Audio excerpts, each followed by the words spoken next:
不是我误会你，是你误会了你自己。因为这个世界上除了你自己以外，没有人会在乎你做的是什么工作，他们只在乎你是成功者还是失败者。你所要的一切满足感、成功都可以给你带来。很简单，如果你像江大成一样有钱，也许你会离2次婚，但绝不是被人抛弃2次。Sorry， 这就是现实。不过你有这种幼稚的想法，一点都不奇怪。你什么意思？因为你是70后啊。70后怎么就幼稚了？更准确的说，应该是不合时宜。麻烦你说的再准确点。70后的青春期，那是一个以万元户标志着一部分人先富起来的时代。知识分子还在挥舞着精神的大旗，所以你们难免会被影响。你们80后就合时宜了？以我个人所见，不一定正确。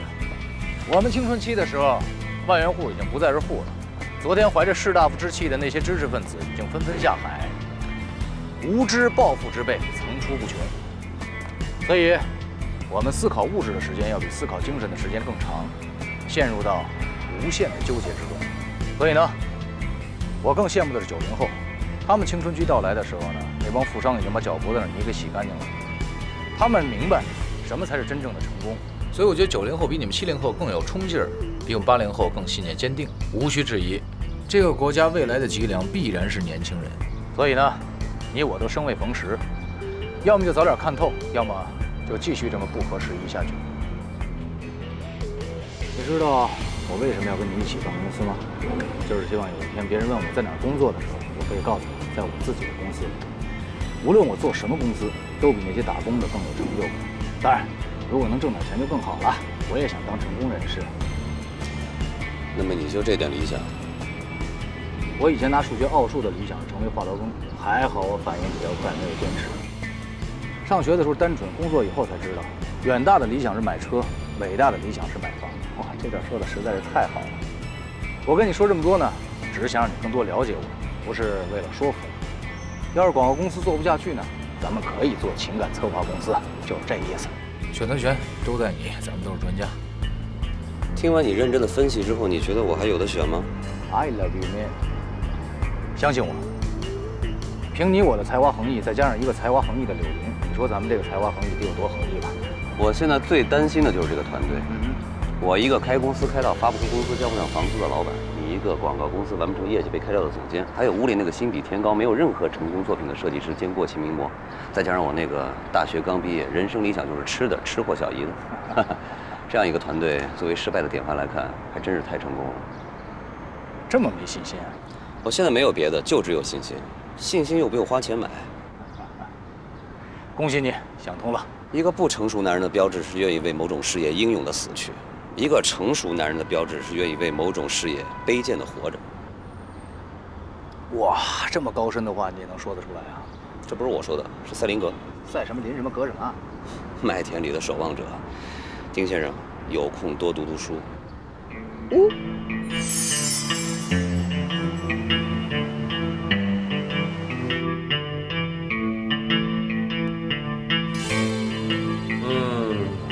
委托人秦伟，他的情况大家都基本清楚了。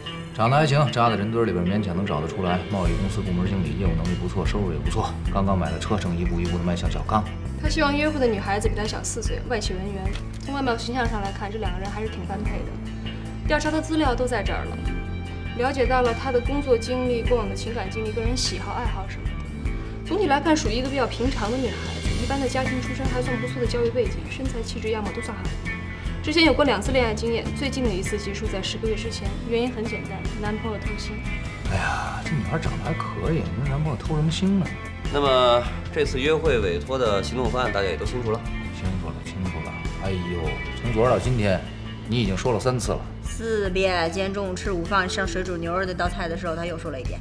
准备工作不怕繁琐，我们记得越清楚越明白，这个意外发生的可能性就越小。多说几次怎么了？这叫有备无患。好啊，这次计划再重复1遍。啊什么？赶紧说来。根据制定计划，第一步是先到秦伟公司。几点到？说清楚了。明天下午4点半。4点半，都听清楚了啊！你可不要迟到啊！关键时刻我从来不迟到。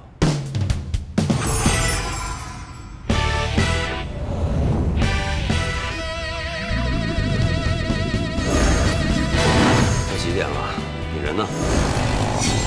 我堵车，马上就到了。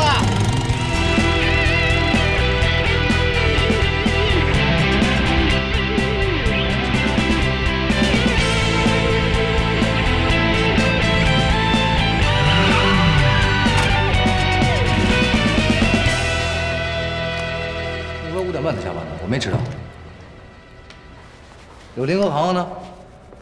每一个人都就位了，柳林已经在客户办公室了。秦总，有位柳小姐说约了您，让她进来。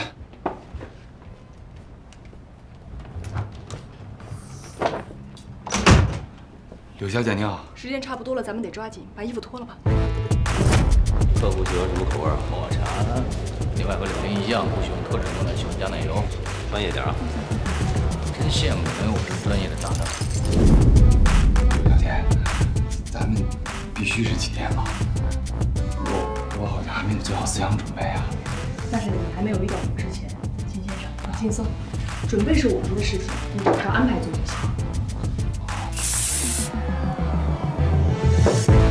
不错，是小贤喜欢的样子。谁？你刚才说什么？是他的名字吗？再过1个小时，他应该会自己亲自告诉你的。你现在还是不要知道的好。这个，带上它，听我们的指示行动。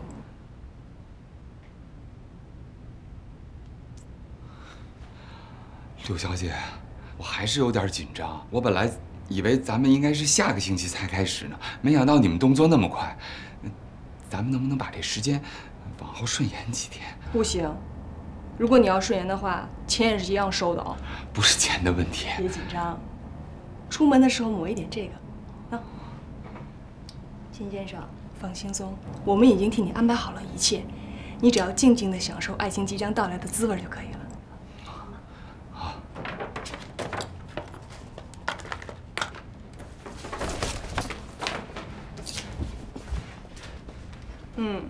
现在一切都很不错，还有10分钟，听我们的指示下班，好吗？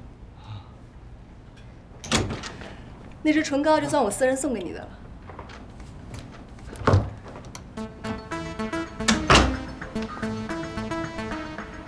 你好，请试尝一下我们的咖啡。试尝一下我们的咖啡。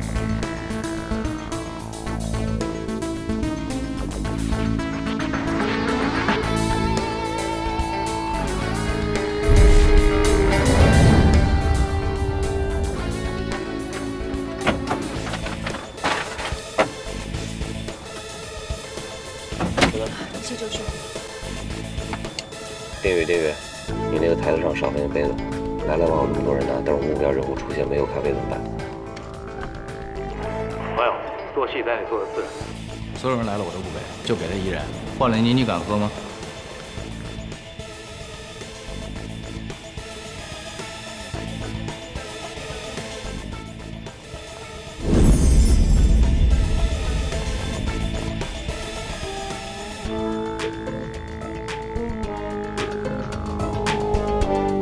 你好，小姐，要不要试尝一下我们的咖啡？这是我们为写字楼的白领专门推出的，抹茶味的可以吗？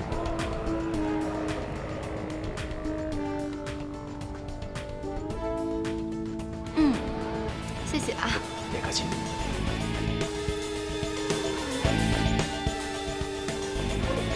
搞定。秦先生，现在立刻出来到大厅就位。秦先生，现在把你左边的电脑包换到右手，再往左站一点。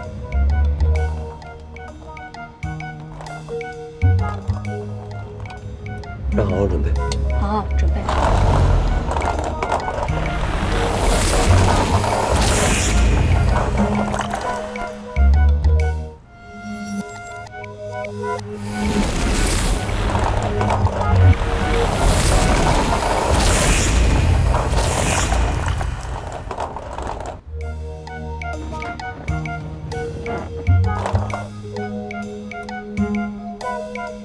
实在不好意思，没事儿吧？微笑，在你左边口袋里面有手绢，拿出来。好啊，没事。这都是不好意思啊，我这没看见。不是给你自己擦，是给他擦，擦手。怎么那么笨啊？先生，现在开始我说什么你就说什么啊，擦擦手，不然待会儿会很黏的。拿去擦擦手吧，不然手会很黏的。嗯，谢谢啊。你没事吧？没事。你要不要擦一下呀？抹茶口味的。我以前给他喝过拿铁的。没事，我这衣服呀，干了之后就看不出来了。嗯，好吧。实在是不好意思。没事，再见啊。嗯。停，转身，看着他，微笑。谢谢你请我喝咖啡。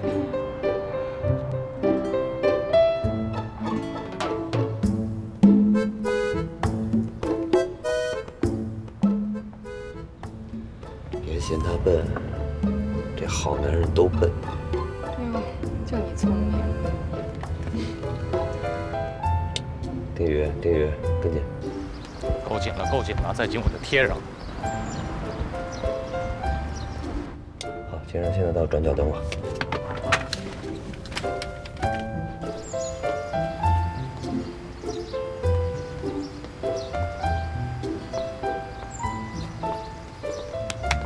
表现不错，秦先生。这就完了？刚才是第一步，现在我们要等的是第二步。刚才往我身上泼咖啡是你们设计好的？你以为这种电影里的情况你真能碰上？那你们应该跟我提前说一声才对啊！提前告诉你不就有心理准备了吗？都不是演戏的，万一演砸了怎么办？销售柳林不是让你把电脑包换个手拿吗？就是怕弄死你的电脑。那你们干嘛这么快就让我走了？就刚才那一小段，从普遍角度来看，还构不成缘分。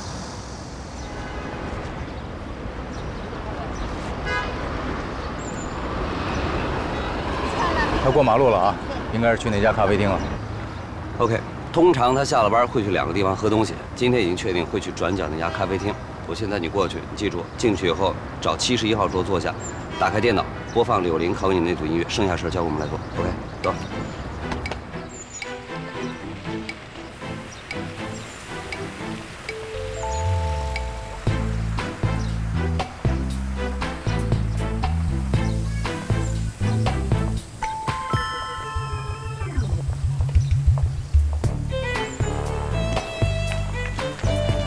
小姐，哎，我想请问一下，这个附近有没有超市啊？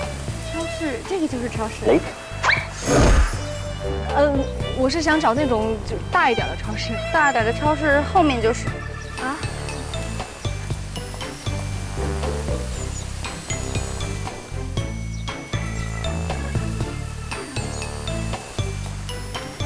哎，小姐，不好意思啊，哎，你这包挺好看的，你在哪儿买的呀？啊，是吗？我这个是朋友送的呀。哦，哎呀，你这朋友真有眼光啊，小姐。那个您还有别的事儿吗？没事了。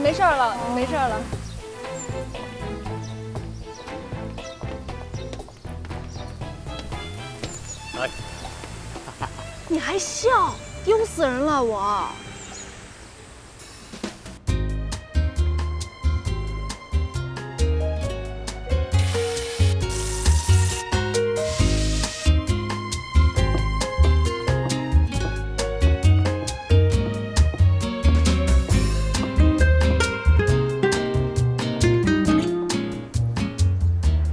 不好意思，暂时没有位置。您是等一会儿呢，还是要找客人拼桌？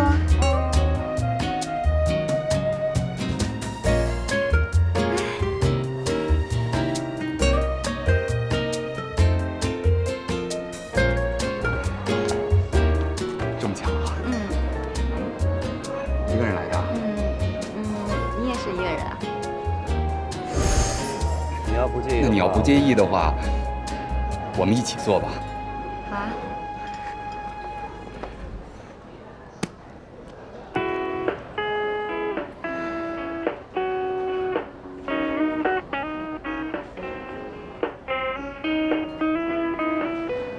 我特别喜欢这个电影，你有原声带啊？我一直在找它呢。是吗？那你不用找了，我刻给你好不好？好啊。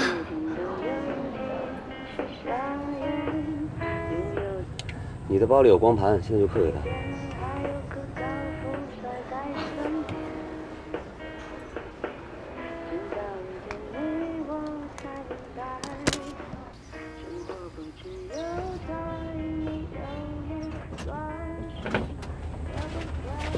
哼，你们真不是人啊！我就今天没带零食。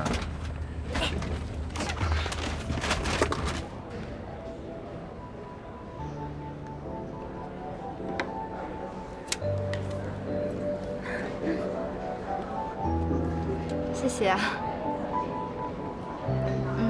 刚才你说你也喜欢打网球啊？啊，只是喜欢，我打得不好。我身边也没有什么朋友打网球。要打的话也叫不到什么人。你说跟教练打吧，他们的水平那么高，这不乐趣就降低了吗？是我们平时也不愿意找教练打，找教练打的话还得多付钱。那以后我们一起打吧。哎，那以后我们一起打好不好？好啊。太巧了，我也是特别喜欢休伊特。本来05年的时候，我计划去上海看他打大师赛的，但是那时候他要陪老婆生孩子，所以放弃了比赛。那真遗憾啊。不遗憾，如果那时候他没有陪在老婆身边，那才是真的遗憾呢。很少有男人会像你这么想啊。其实很多男人都以为事业是最重要的，但其实家庭是一样重要的。话你说说吧，我快聊吐了，真的。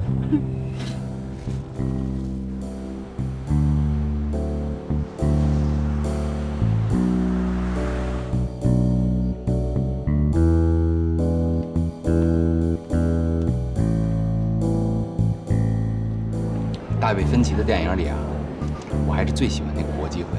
你不会是因为布拉德皮特吧？不是，是因为有一种感觉，而这种感觉呢，在我曾经看过的一本书里面，我曾经有过，但是我当时啊体会的也不是很深。但是呢，我直到看完这个电影之后，我顿时才恍然大悟。我觉得人类啊，它不是渺小，是悲惨。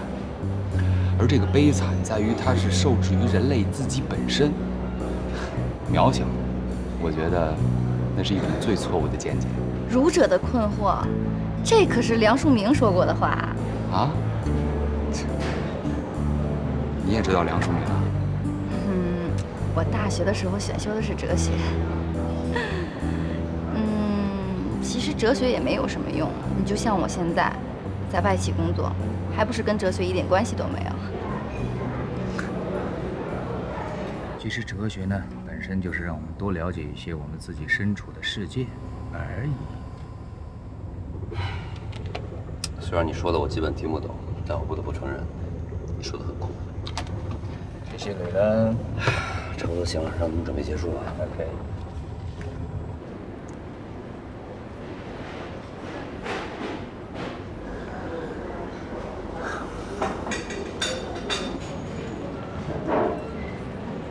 这么晚了，还有别的事儿啊？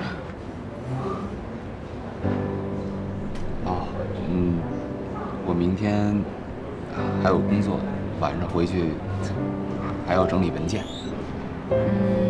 其实跟你聊天还是蛮开心的嘛。是，我也特别开心。聊了这么久，我还没介绍我自己呢。我叫吴小贤。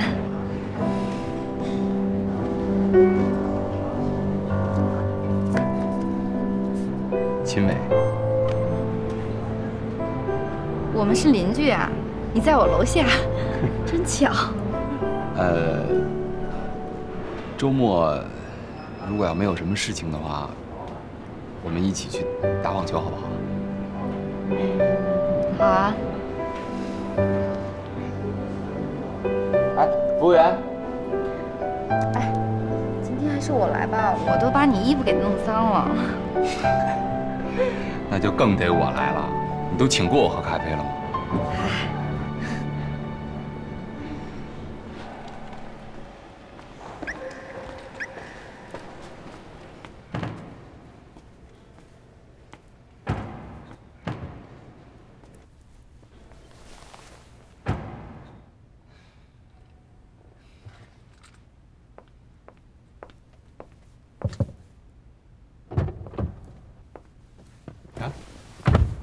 怎么样，秦先生，还满意吗？太棒了，太完美了。没办法，专业的嘛。哎，不过我还有几个不明白的地方想问一下。请讲。你们为什么不让我送她回家呀？你说按照这个男生跟女生发展关系的这个方法来说，这个把女孩送回家是一个多好的一个手段啊！可是现在让你送她回家，除了向她展示你有车之外，就没有其他作用了。就目前这个阶段，意犹未尽是最好的状态，这等同于放长线钓大鱼的道理。不是让你周末约她打球吗？到时候顺理成章的接她，比现在牵强的提出送她效果好。我根本就不会打网球。我知道你也不懂什么哲学，也不懂什么电影。那之所以要准备这些话题，不就是为了投其所好吗？你想想，吴小贤今天遇到的你，如果是一个真实的你，那么你觉得你身上有什么吸引他的地方吗？没有。你们在一个写字楼里上班，在电梯里擦肩来擦肩去，你暗恋他7、8个月，那9个月啊？对，9个月，9个月你都不敢上去打个招呼，为什么呢？因为你不了解他，你对他一无所知。可是现在不一样了，他喜欢什么，不喜欢什么，我们都帮你调查得清清楚楚。现在的他遇到现在的你，他会忽然觉得你这个男人简直就是为他所准备的，明白？明白了。我回头给你一张光盘，里面有所有吴小贤感兴趣事情的快速学习资料，你尽快掌握一下。另外我已经替你咨询了几家网球俱乐部，他们都有快速网球培训课程，你可以尽快练起来。你放心，吴小贤的网球水平也很一般，你抓紧练几天就能跟上。好，你们想的真是太周到了。物有所值才是你们对我们服务的最大的欣赏。厉害，太厉害了！哎，先通过门口撒咖啡，让他产生出对我的一种愧疚感，然后你们在安排见面的时候，就沟通起来就会相对的很容易。哎，福边先生，你这招真绝了！哎，那你们怎么就知道那咖啡厅就没有空位啊？秦先生，你的问题还真不少啊。好吧，一切都是安排的。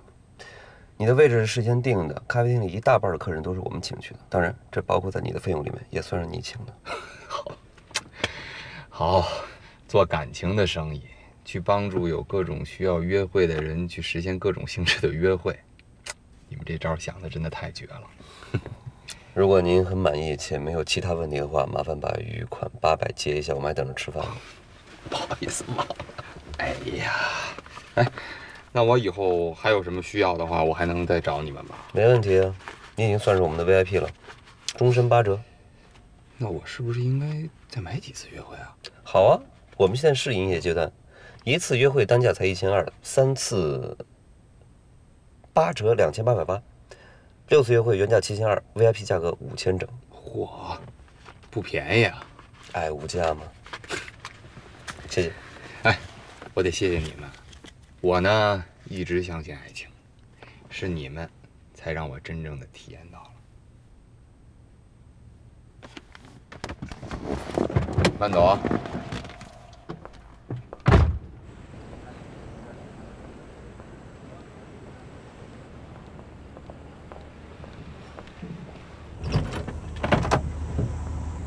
哦，睡这么热乎啊？哟，哎，这腿什么时候上去了？怎么样，尾款收到了吗？收到了，连下一次的预付款也收到了。秦总又买了3次约会。耶！大吃一顿庆祝一下，快点！想吃什么？来喽！喂，不错不错啊，今天整体表现不错啊，但是有一些细节的问题，我们还是需要整理一下的。总结啊！总结什么呀，蒲总？客户都满意了，你还不满意？你怎么比客户还难伺候啊？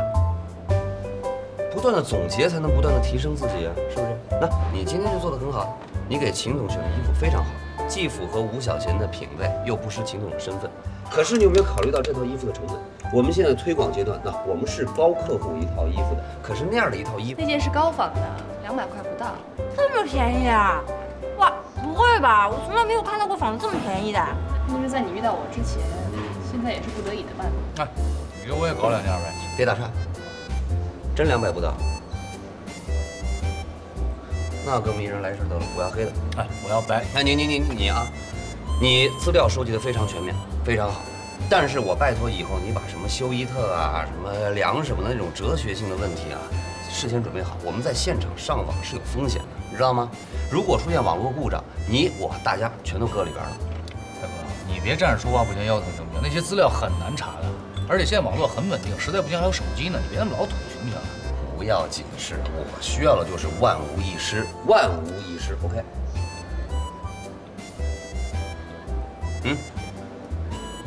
姐夫，蒲总，我知道你要说什么，说我弄太多人去喝咖啡会成本太高吗？你放心吧，根本就不花钱。这件事我要搞不定的话，我就喝空那家咖啡店，让自己撑死。你也不想想我是谁呀？引领潮流的高段位吃货，我只要在点评网上点评一下那家店，让那家店爆满不就可以了吗？我说今天有一款爆款的咖啡，做得好，但是我还是要说你碰咖啡的时候，你脚下玩什么花活啊？你耍给谁看啊？你就踏踏实实滑过去，把咖啡碰翻了就得了。你搞什么高难度动作？万一一失足，今天的计划整个就泡汤了。啊，我们的工作是什么？成人之美。怎么样才能做到成人之美呢？首先不能顾自己美不美，一切从客户的角度出发，把每一个细节做到最好，这样才叫成人之美。对。要不然我们怎么争取更多的客户？我们怎么才能叫完美约会呢？啊，说多了你们不爱听。从普遍的意义上来讲，光做好售前售终是不够的，这个感情是需要经营的，同客户。啊，我们要把以后怎么做、怎么发展这些看似琐碎但是极其重要的东西整理出来给客户。针对每一个客户给人一个完整的售后服务，对不对？记住，我们不是让客户装成什么人，而是在客户已有的基础上，让他成为一个更好、更适合这份爱情的人。明白？来，吃吧。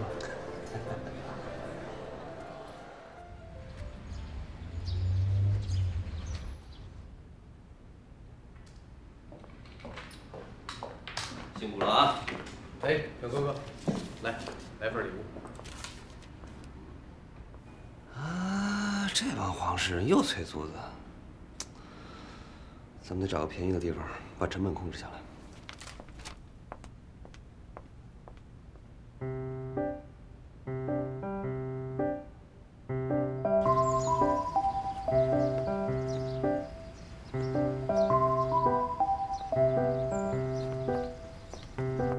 太贵了，你预算定得太低了，哪有1个月3000块钱的写字楼啊？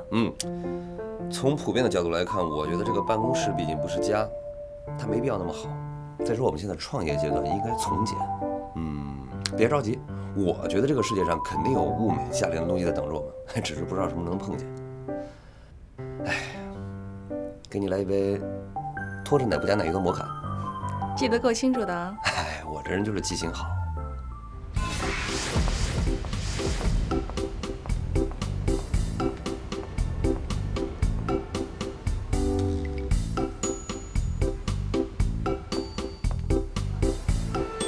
服务员，普遍，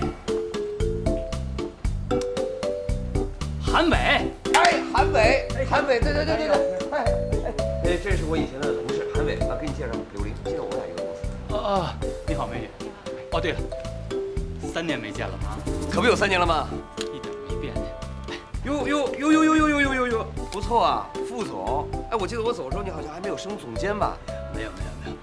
这你要是不走啊，这位子轮不到我坐。哎，别这么说。哎，你那公司怎么样？我公司挺好的。我们出去聊会儿，好吧？好。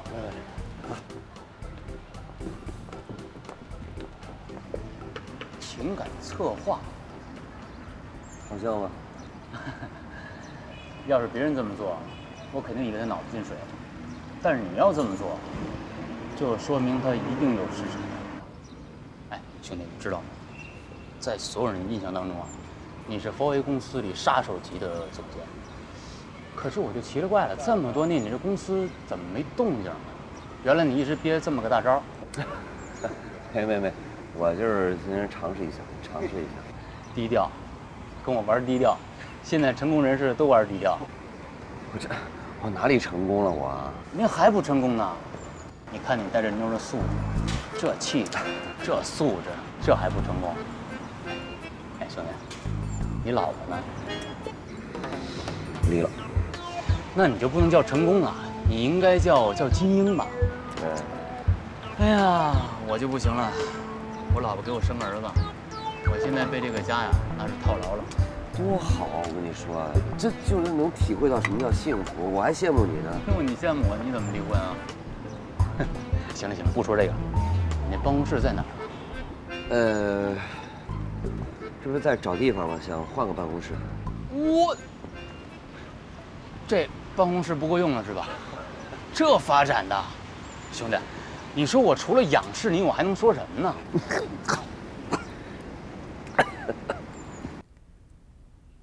地下室？那半地下室，不是这让人透着亮呢。这是天窗还是窗户呀？好歹市中心。大哥，市中心也有垃圾箱和厕所这种阴暗的角落，咱们别太迷信这些。咱们弄的是办公室，你说这要客户来了怎么办？不是，客户他不一定要来，我们可以去拜访客户，是不是？你说这个时代了，好多生意都网上就能做了，啊，是不是？姐夫，我们是要开淘宝店吗？不是，这他一个月好歹才2000多，你说人乔布斯、比尔盖茨，这些大咖们，他们起步都在车库啊。那不咱们举手表决一下？行，同意的人举手，好吧？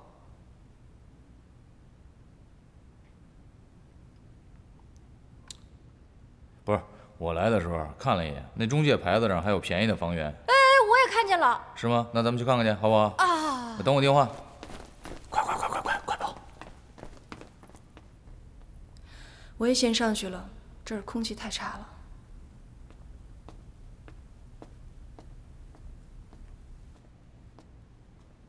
创业啊，哎呦！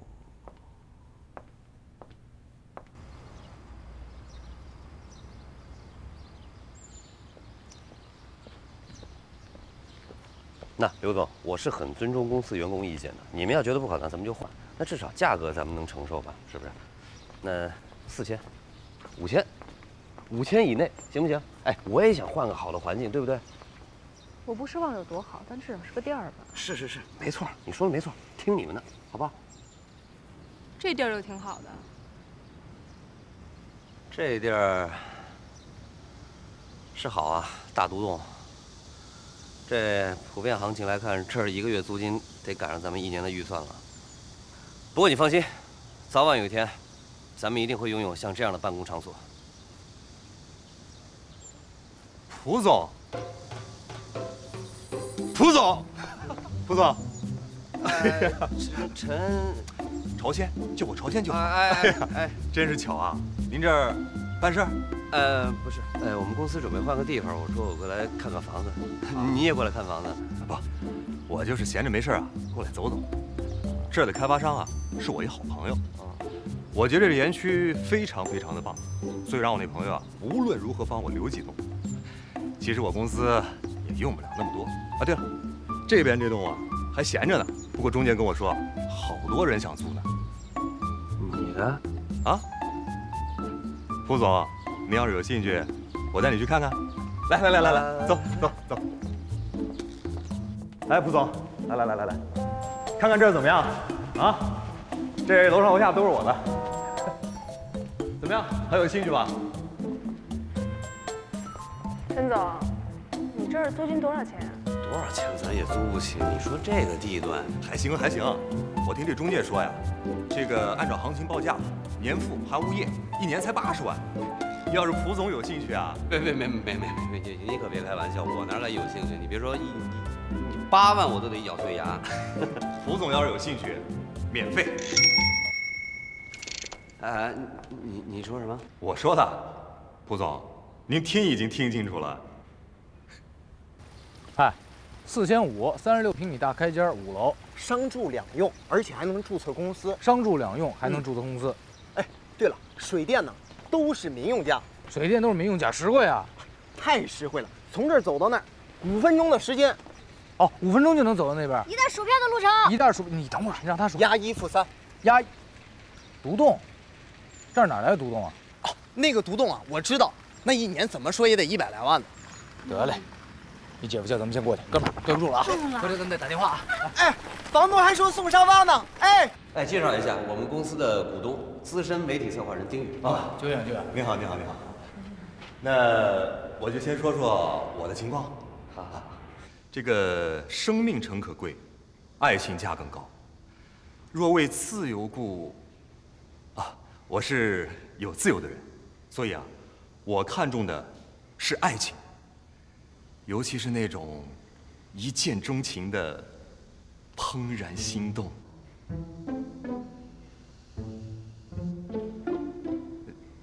怎么？没事。那我接着说。我说到哪儿了？一见钟情，但怦然心动。对，心动，怦然心动。那天我一个好朋友过生日，去的都是从小玩到大的朋友。大家都特别的嗨，我呢也喝了点酒，他们非要让我唱歌，我也就唱了。你是我天边最美的云彩，让我有心把你留下来。悠悠，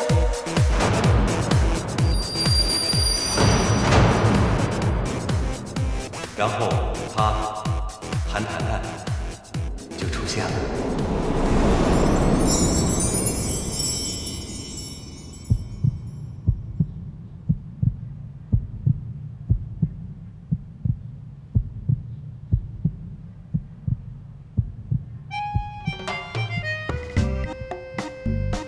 那一瞬间，我觉得她真像天边最美的云彩，我真想有心把她留下。哎，朝鲜！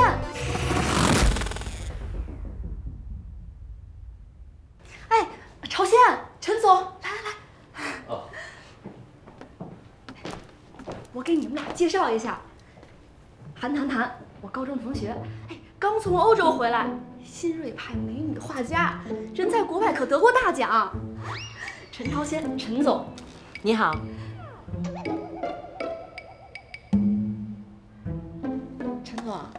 陈总，人家跟你握手呢。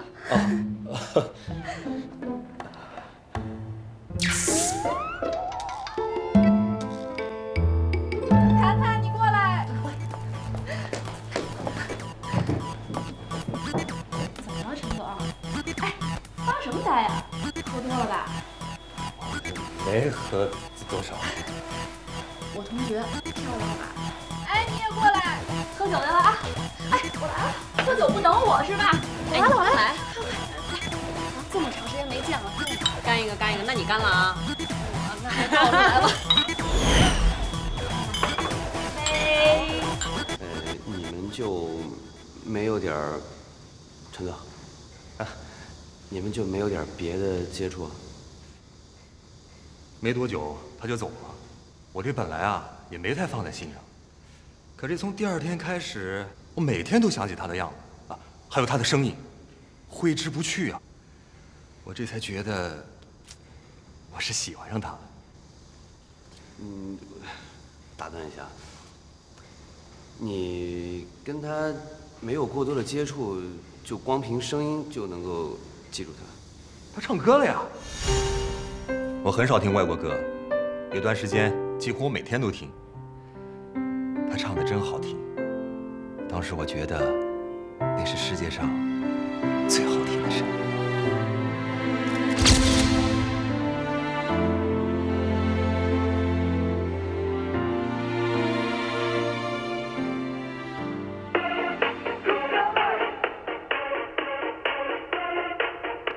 喂，是我。陈总有业务要委托咱们，追女儿。行了，我知道了啊。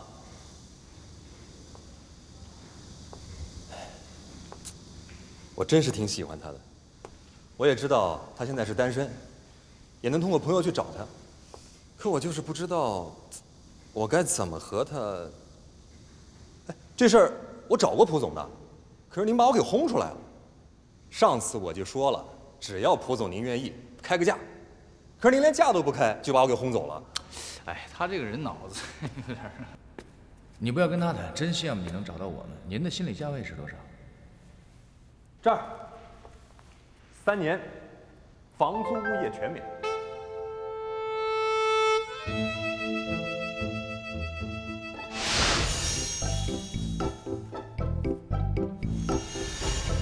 从普遍的情况来讲，每个人都渴望经历一次邂逅。那些缘分和巧合，那么有多少是早在脑海里排练过数十上百遍呢？找一个恰当的时间、恰当的地点、恰当的方式，来一场与他的不期而遇。我相信田螺姑娘的故事，如果除了爱你什么都给不了她，那就做她的影子，为她默默付出，做那些被别人忽略的小事，坚持，没有怨言。总有不得已，或错过了相遇，阴差阳错留下遗憾结局，从此就小心翼翼。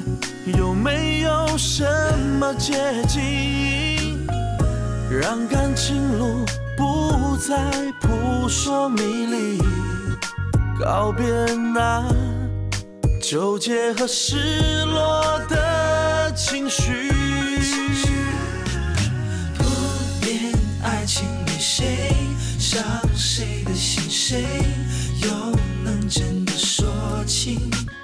别犹豫，坦白面对感情，爱了别管谁输谁赢。爱情里谁伤谁的心，谁又能真的说清？没有失去，也没有规则界定，爱了就要痛快甘心。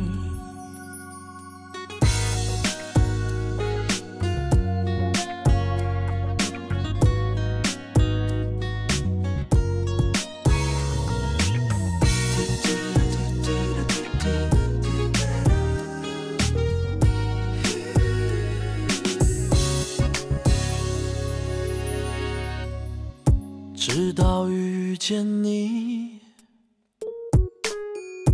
遇见相爱的你，不再迷惑，不再需要道理，条件都变成浮云，我想会永远爱你，就算一路会有崎岖不平，你让我找到了心中的勇气。不恋爱情里谁伤谁的心，谁